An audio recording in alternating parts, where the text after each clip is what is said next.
Deus é bom, sua misericórdia dura para sempre, amém?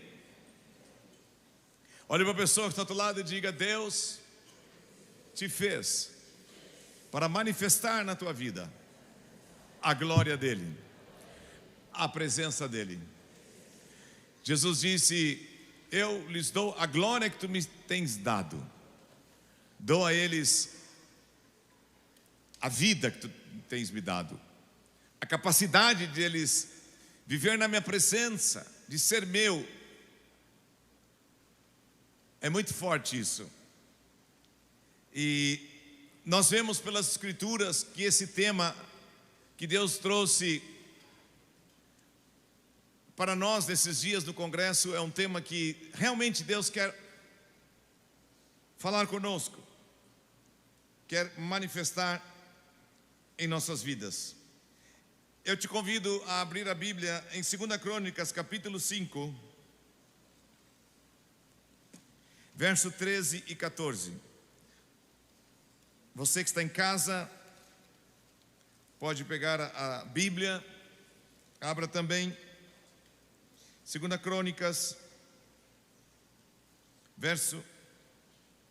capítulo 5, verso 13 e 14. Salomão leva a arca ao templo e diz assim esses dois versos: e quando em uma só voz, em uníssono, em uma só, ao mesmo tempo, em uníssono, ao mesmo tempo, tocaram as trombetas e cantaram para se fazer ouvir, para louvar e dar graças ao Senhor. E quando levantaram eles a voz com trombetas, símbolos e outros instrumentos musicais, digam todos: para louvar a Deus, para engrandecer Deus, quem Ele é e o que Ele tem feito. Diga: porque Ele é bom e a sua misericórdia dura para sempre. Então, naquele momento, naquele templo, a saber que era a casa do Senhor, aquele lugar se encheu de uma nuvem, de maneira que os sacerdotes não puderam permanecer ali para ministrar por causa da nuvem. Digam todos: porque a glória do Senhor encheu a casa de Deus. Quando a adoração em espírito e em verdade, quando Cristo ele é honrado, quando Cristo ele é exaltado, quando Cristo ele é enaltecido, nós falamos que Ele está no trono, nós cantamos a Ele a glória, a honra, o louvor e a adoração. A presença de Deus, a glória de Deus se manifesta onde estamos. Mas hoje muito mais ainda, porque se Deus manifestou a glória dEle, a presença dEle em um templo feito por mãos humanas, e era algo externo, hoje o manifestar da glória da presença de Deus está na pessoa do Espírito Santo, e Ele habita em nós. E quando nos reunimos para engrandecer e exaltar, Deus vem sobre nós com a sua presença, sua glória, Ele se manifesta.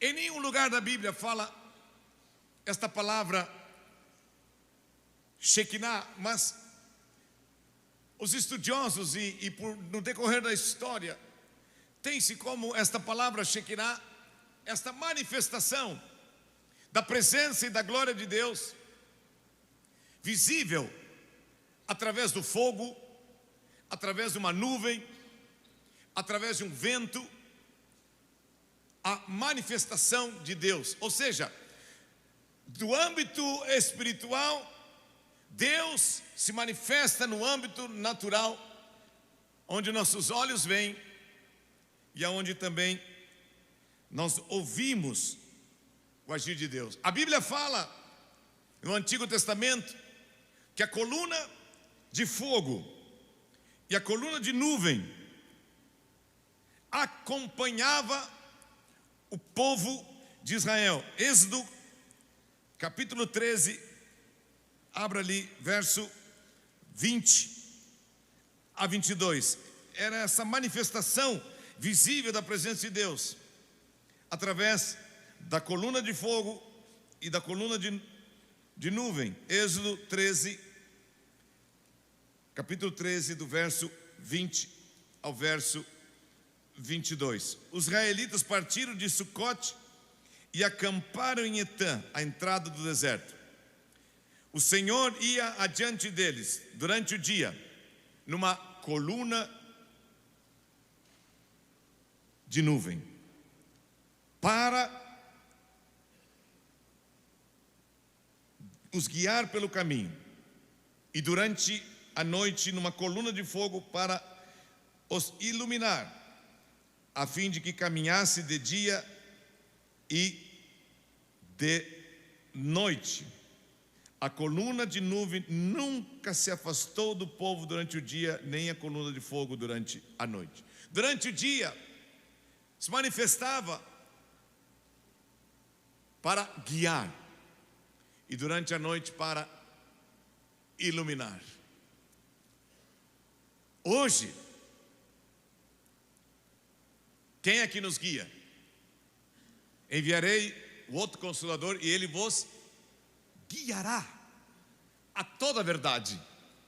Então, a manifestação da glória e da presença de Deus tem a ver com o operar e o agir do Espírito Santo em nossas vidas, no nosso interior, no nosso individual, que se manifesta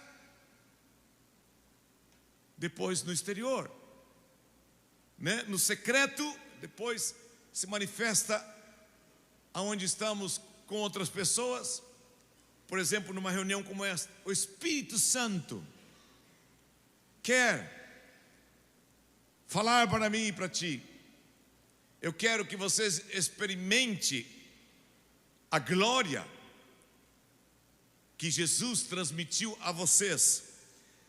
E é interessante que a maior e melhor manifestação da glória de Deus para a humanidade está na pessoa de Jesus Cristo. Hebreus capítulo 1, do verso 1 ao verso 3.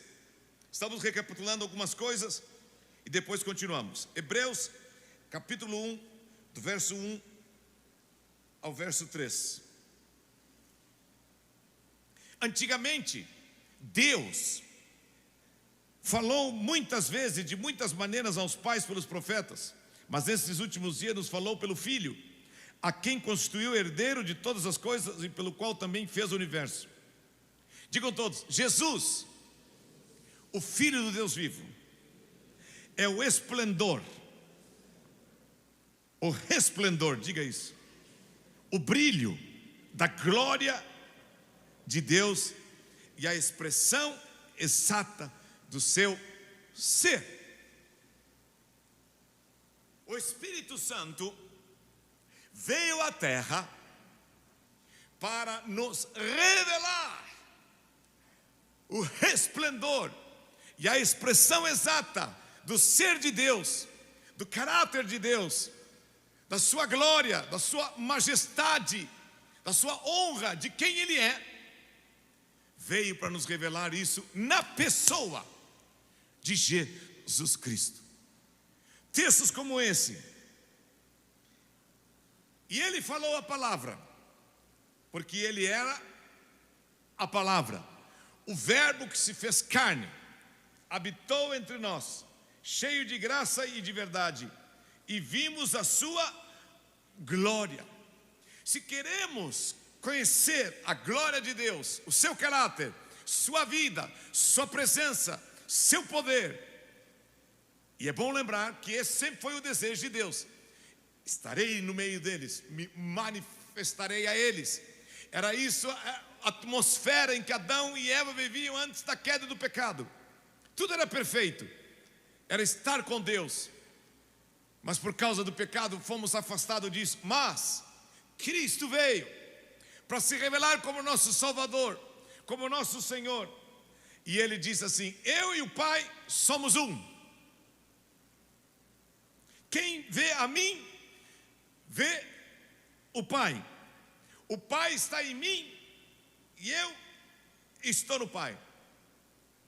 Jesus, pela atuação do Espírito Santo, da sua palavra em nossas vidas, nos leva a Deus, nos leva de volta a experimentar, como diz as Escrituras, a natureza divina, o caráter de Deus, as virtudes de Deus, como Deus é. Quer conhecer Deus? Olha para Jesus, como Ele viveu, como Ele amou as pessoas, como Ele amou as crianças, como Ele curou os enfermos, como Ele libertou os cativos, como Ele teve autoridade. Ele revelou quem era Deus, Ele revelou a glória de Deus, Ele revelou o próprio Deus. E hoje a nossa riqueza está em deixar o Espírito Santo nos revelar Jesus Cristo. E aquele que ouve Cristo, ouve Deus. Aquele que vê o brilho de Jesus, vê o brilho de Deus. É muito legal termos momentos de reuniões, de encontros, mas Deus vai além disso. Deus quer uma busca contínua e diária, no qual nós vamos experimentar Jesus como a maior e a mais alta expressão de Deus para nós pecadores, a completa revelação e a manifestação plena da glória do Pai.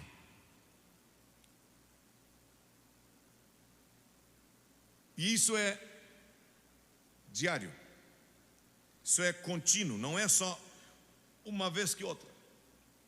Nós vemos pelas Escrituras que Moisés foi chamado por Deus para tirar o povo do Egito. E ele teve um momento impactante na vida dele, que foi quando Deus se revelou a ele, a glória dele, a presença dele na sarça ardente. Mas ele não parou nisso. Ali teve um encontro com Deus. Podemos dizer que ali ele teve um momento com Deus, uma experiência marcante na vida dele. Mas ele não parou ali, ele continuou. Ele tinha no dia a dia que experimentar a presença e a glória de Deus. E chegou um momento em que o povo desobedeceu e ele foi diante de Deus pelo povo, intercedeu, clamou, e Deus disse: tá bom, vou perdoar, mas tem uma coisa, Moisés, eu não vou mais com vocês, eu vou mandar um anjo. E ali ele fala duas coisas interessantes. Êxodo capítulo 33, abra a Bíblia. E ao abrir a Bíblia no capítulo 33, você pode ler depois em casa do 12 até o 16, porque eu quero ler contigo a partir do 17 agora. Ele disse para Deus do 12 ao 16: se tu não fores comigo, a tua presença não for comigo, não me faça sair daqui. Mas ele vai mais além. O Senhor disse a Moisés: farei também isto que você falou, que você alcançou o favor diante de mim, e eu conheço pelo nome. Verso 17 do capítulo 33. Então Moisés disse: peço que me mostres a tua glória. O que ele está dizendo? A tua presença comigo, mas algo mais além. Eu realmente estou valorizando teu caráter, tua grandeza, tua soberania, teu plano, teu propósito, teu desígnio. E eu quero te pedir, eu quero desfrutar da tua glória, quero desfrutar de ti, Deus. Eu preciso, me dá esta revelação.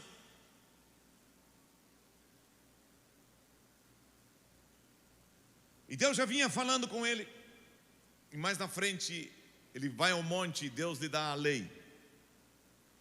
Mas a lei sem a glória de Deus torna o homem religioso. A lei sem a manifestação do sobrenatural de Deus, sem a atuação do Espírito nas nossas vidas, sem o revelar do Espírito, leva o homem simplesmente a sentir-se comprometido a obedecer algumas regras e dogmas, e leva o homem, em vez de valorizar a graça e quem Deus é, leva o homem a querer fazer por si mesmo para chamar a atenção de Deus. Mas Moisés não fez isso. Moisés foi muito mais além. Ele disse: grande é a minha responsabilidade, mas maior é a minha responsabilidade do meu relacionamento pessoal para contigo. E do meu relacionamento pessoal para contigo, eu não abro mão da tua presença e nem da tua glória.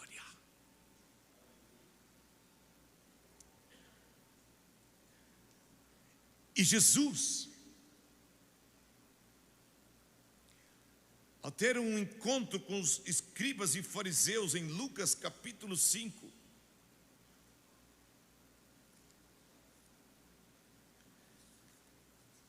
ele fala uma coisa muito interessante.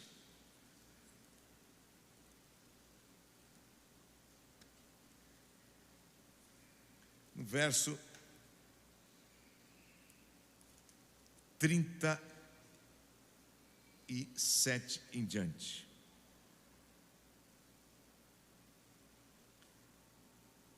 Desde o verso 36 ele já diz assim: também lhes contou uma parábola. Ninguém tira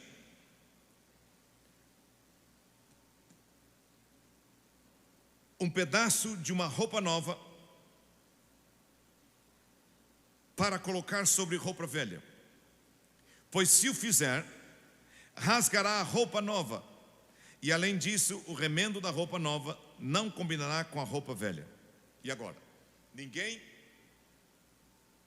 põe vinho novo em odres velhos. Digam todos: ninguém põe vinho novo em odres velhos, porque se fizer isso, o vinho novo romperá os odres, e o vinho se derramará e os odres se estragarão. Pelo contrário, o vinho novo deve ser posto em odres novos. E ninguém, tendo bebido vinho velho, prefere o novo, porque diz: o velho é excelente. Ele não está valorizando beber o velho, ele está dizendo que vocês que estão acostumados com aquilo que é velho, vocês não estão enxergando o novo. Agora, eu fiz uma pequena pesquisa. O odre é um saco de couro. E o velho, ele já está endurecido, não tem mais elasticidade. E quando ele recebe o vinho novo produz uma fermentação, e o odre velho não suporta, rompe. Não dá para aproveitar nem o odre e nem o vinho. Só que, biblicamente, podemos dizer que esse odre somos nós também. É a igreja. E quando Deus quer falar conosco, que nós não podemos abrir mão de entender que Ele é o mesmo ontem, hoje e será para sempre, e que Ele quer fazer sempre nas nossas vidas uma revelação diária, fresca, nova. Não apenas ter a experiência da sarça ardente, ou do batismo no Espírito Santo, ou do arrependimento, da entrega, mas dia a dia, Deus quer nos preparar e nos formar interiormente, porque quando ganhamos uma revelação de Deus, temos a responsabilidade de crer nela e obedecer a ela, senão aquilo morre, se torna odre velho. E o novo que Deus quer fazer não será para o nosso benefício, porque nós não suportaremos. Deus quer criar um ambiente em mim e em ti, que o manifestar da sua glória e da sua presença nos leve ao crescimento e não à destruição. E como isso pode ser interrompido, ou como isto pode avançar e crescer em nossas vidas? Eu, pensando e orando sobre isso, anotei aqui algumas coisas que podem se tornar obstáculos em nós nesses dias. Não que não tenhamos tido uma experiência com o Espírito Santo, mas de interromper Efésios 5, que diz: não apagueis o Espírito, mas enchei-vos do Espírito. E quando esse verbo diz encher-se do Espírito, está falando de uma atitude contínua, de um operar diário contínuo em nós. E como que podemos, em vez de apagar esse operar diário de Deus em nós, deixar fluir cada vez mais, para que possamos ser roupas novas com remendo novos, e odres novos com vinho novo, com a glória fresca, a presença fresca, o revelar de Deus fresco diário em nossas vidas, sem perdermos a fome e o apetite de Deus.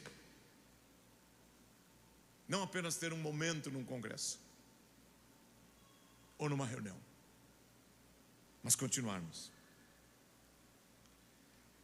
O primeiro obstáculo está lá em 1 Samuel capítulo 15, verso 23, que nós devemos evitar. 1 Samuel,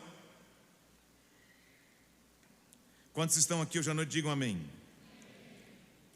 Aleluia. 1 Samuel capítulo 15, verso 23.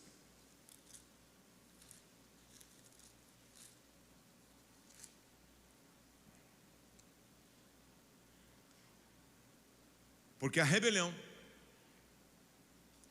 é como o pecado de feitiçaria, e a obstinação, a teimosia, em outra versão, é como a idolatria e culto a ídolos do lar. Por vocês ter rejeitado a palavra do Senhor, também Ele o rejeitou como rei.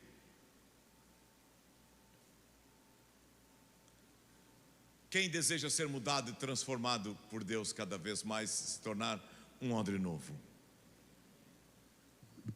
Como diz o outro texto bíblico, um vaso para honra e não para desonra. Levanta a mão bem alto.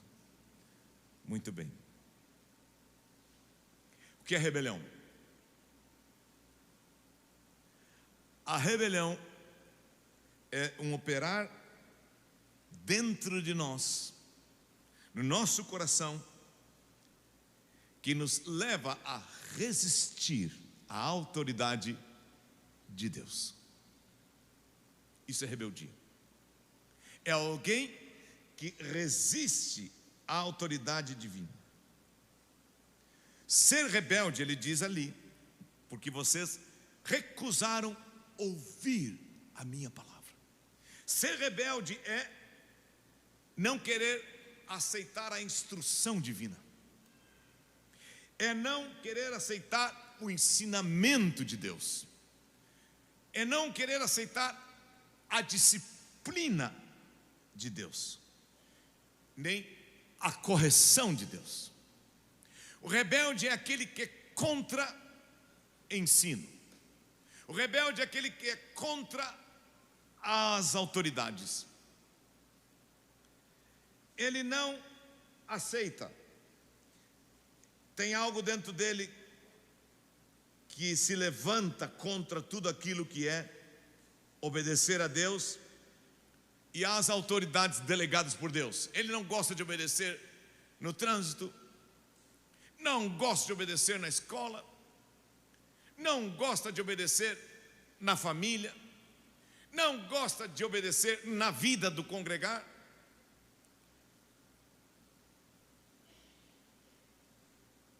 Ele é contra. Ensinamento, obediência, disciplina, não é com ele.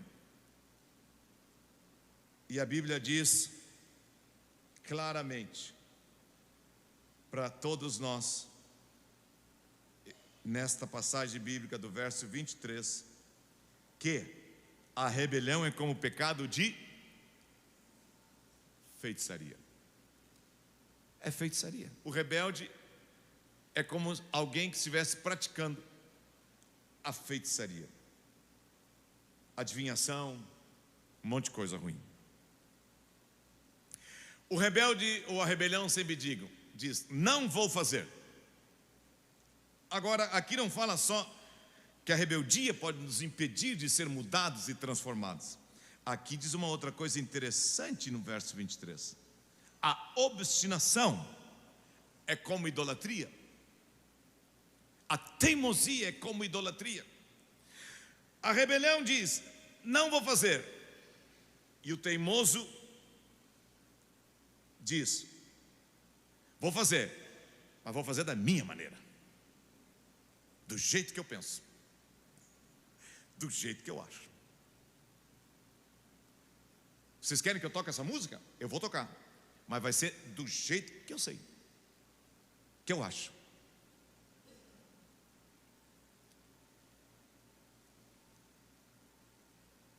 Estamos vendo que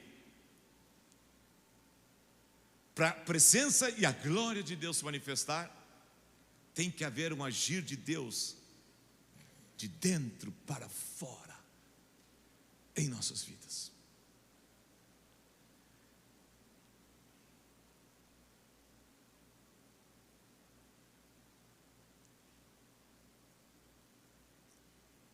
A rebelião e a teimosia nos faz a fazer coisas que nós achamos que está certo, mas está totalmente errado. Deus é tão bom e misericordioso que um dos homens que ele mais usou no início da igreja, e esse livro nós temos o Novo Testamento nas mãos, a maioria das cartas é dele. Mesmo naquele momento de teimosia e de rebelião, Deus age na vida dele desta forma. Saulo, respirando ainda ameaças à morte contra os discípulos do Senhor, dirigiu-se ao sumo sacerdote e lhe pediu cartas para as sinagogas de Damasco, a fim de que, caso achasse alguns que eram do caminho, os cristãos, tanto homens como mulheres, o levasse presos para Jerusalém. Enquanto seguia ele por esse caminho, com as cartas na mão para prender os irmãos, ao aproximar-se de Damasco, subitamente, manifestar a glória de Deus, uma luz forte, vindo do céu, brilhou ao seu redor, E literalmente ele caiu do cavalo. Ele estava sentado num cavalo e caiu por terra. E ouviu-se uma voz que lhe dizia: Saulo, Saulo, por que tu és rebelde? Por que tu me persegue? Por que esta teimosia? E ele perguntou: Senhor, quem é você? E a resposta foi: eu sou Jesus, e você está perseguindo a minha igreja. Não, Jesus não disse isso. Eu sou Jesus a quem tu persegues. O desobediente, o rebelde e o teimoso, ele não erra para com as pessoas, ele erra para com Deus. E isso impede que a glória de Deus e o operar de Deus se manifeste na vida dele. Diga a pessoa do outro lado: Deus quer te fazer um vaso de honra. Deus quer te fazer um odre novo. Alguém que vai sempre ter o novo de Deus na tua vida. Diga: tome uma atitude. Não aceite a rebelião, nem a teimosia, e nem o orgulho. A outra coisa que pode impedir: o espírito do orgulho. Quando isso influencia a vida de uma pessoa, ela não percebe a necessidade de mudança. Ela acha que está tudo certo. Mais forte ainda, ela acha que ela é a única pessoa certa e todo mundo está errado. Isso é realmente uma definição do orgulhoso.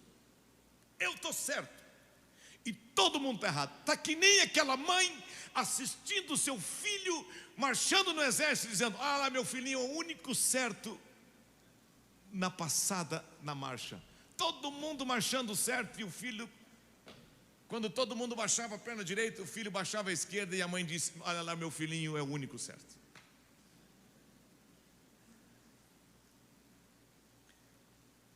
O orgulho é algo que todos nós brigamos, continuaremos brigando e vamos continuar brigando até recebermos um corpo glorificado. Mas, desesperado homem que sou, quem me livrará do orgulho? Graças a Deus por Jesus Cristo. Por meio dele eu recebo um coração humilde. Aprendei de mim, né, Binho, diz o texto bíblico, que sou manso e humilde de coração. Mas que possamos deixar o Espírito Santo, que quer revelar a expressão exata de Deus, a glória exata de Deus, que é Jesus em nossas vidas, deixar Ele tratar com o nosso orgulho. E 1 Pedro 5,6 nos revela uma coisa muito interessante. 1 Pedro 5,6.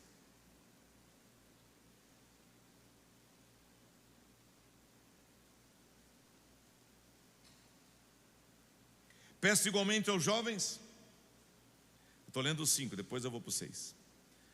Estejam sujeitos aos que são mais velhos,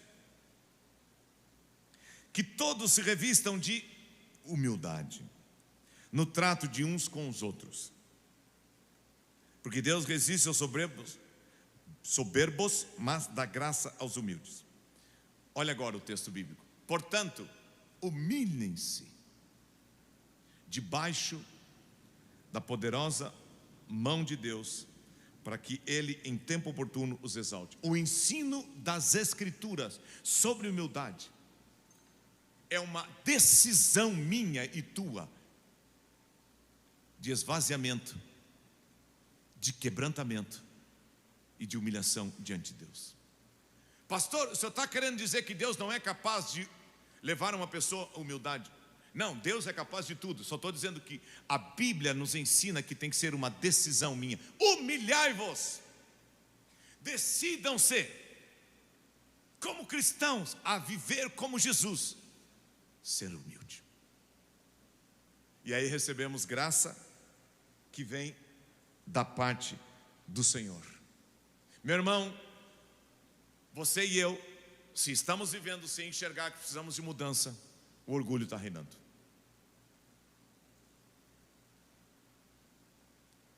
Se você como pai vê que não precisa de mudança, o orgulho está reinando. Se nós como pastores vê que não precisamos de mudança, o orgulho está reinando. Se você como marido, como esposa, como filho, como patrão ou como funcionário não vê que precisa de mudança, o orgulho está reinando. Então, diga a pessoa do outro lado: não aceite a rebelião nem a teimosia e nem o orgulho. Decida-se a ser humilde. Marcos capítulo 10, verso 13 ao 16. Pode tocar teclado. Faça favor. São 10 para as 9. Está certo aquele relógio, né? Marcos 10, de 13 a 16. Então trouxeram algumas crianças a Jesus para que as abençoasse. Mas os discípulos diziam: Saem daqui, tire essas crianças daqui. Jesus, porém, vendo isso, indignou-se e disse-lhes: Ei, deixem que os pequeninos venham a mim, não os impeçam, porque dos tais é o reino de Deus.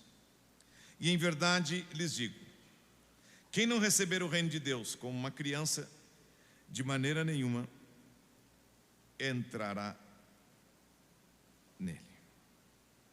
Aqui mais uma vez, a necessidade que temos de reconhecer que o pecado destruiu a nossa vida de comunhão com Deus, machucou nossas emoções,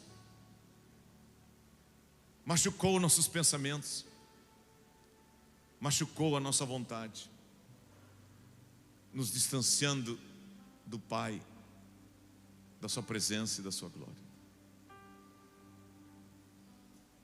E aqui mais uma vez, a necessidade de reconhecermos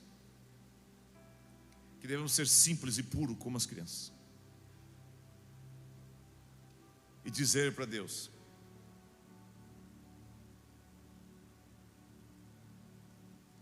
só Tu podes fazer a semelhança de Jesus.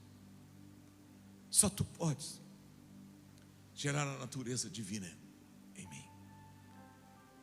Eu não consigo. Me ajuda, me socorre na rebelião, na teimosia, no orgulho. E me livra da religião, ser religioso, legalista, fariseu. Me guarda da aparência, Senhor. Você reconheça, Senhor, de que Tu nunca desistiu de mim. Tu nunca disse que eu era um caso perdido. E eu estou diante de Ti para Te dizer: eu fui desenhado para viver a Tua glória e a Tua presença. Apesar de tudo que o pecado fez, maior é a Tua graça, maior é a Tua bondade, maior é a Tua misericórdia. E eu venho diante de Ti te dizer: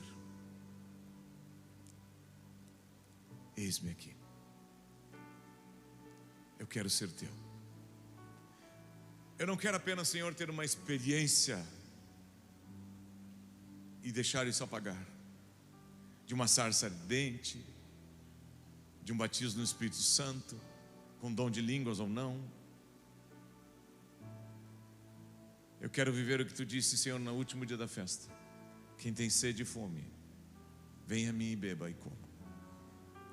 E do teu interior fluirão rios de água viva. Até que ponto eu e você, como cristãos desse século, realmente queremos a glória e a presença de Deus, que é Jesus a expressão exata disso. E quando a Bíblia diz que a glória de Deus se manifestava, Deus sempre falava com o seu povo. Nós falamos isso aqui domingo passado. Se não ouvirmos a voz e obedecer, sermos apenas espectadores do que Deus está fazendo. Mas Deus quer que nós venhamos a nos tornar participantes. Aquele que ouve e pratica a minha palavra edifica a sua casa sobre a rocha. Aquele que se olha no espelho e logo esquece é como aquele que ouve a palavra e não pratica. Acolhei com mansidão dentro de vós o meu ensino. Filho meu, dá-me o teu coração, porque dele é que procede todas as coisas. Igreja, dá-me o teu coração. Não quero o teu bolso, não quero a tua conta do banco, eu quero o teu coração, para que ali eu possa revelar minha presença e minha glória e te transformar a expressão do meu Filho Jesus, a estatura do varão perfeito, que é Cristo. Bendito seja Deus, que enviou Jesus para morrer por nós naquela cruz, fazendo a obra plena, para levar muitos filhos à glória, não só no céu, mas viver aqui hoje, experimentar aqui hoje a presença e a vida dele. Mas é uma decisão minha, é uma decisão tua. Não viva de eventos, não viva de momentos eletrizantes. Viva o que o texto de Efésios diz: enchei-vos do Espírito, uma atitude constante e diária. Clamem a mim de todo o coração e peçam que nunca deixe morrer no coração de vocês a fome e a sede pela justiça, porque vocês serão fartos, diz o Senhor.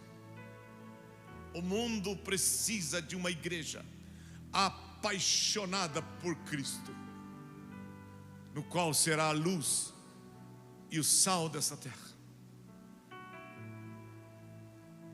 O Senhor olha para mim e olha para ti com bons olhos. Tome uma atitude hoje à noite e olhe para Ele com bons olhos. Curva a tua cabeça e diga: eis-me aqui, Senhor. Livra-me de qualquer impedimento. Opera-nos. Opera em nós.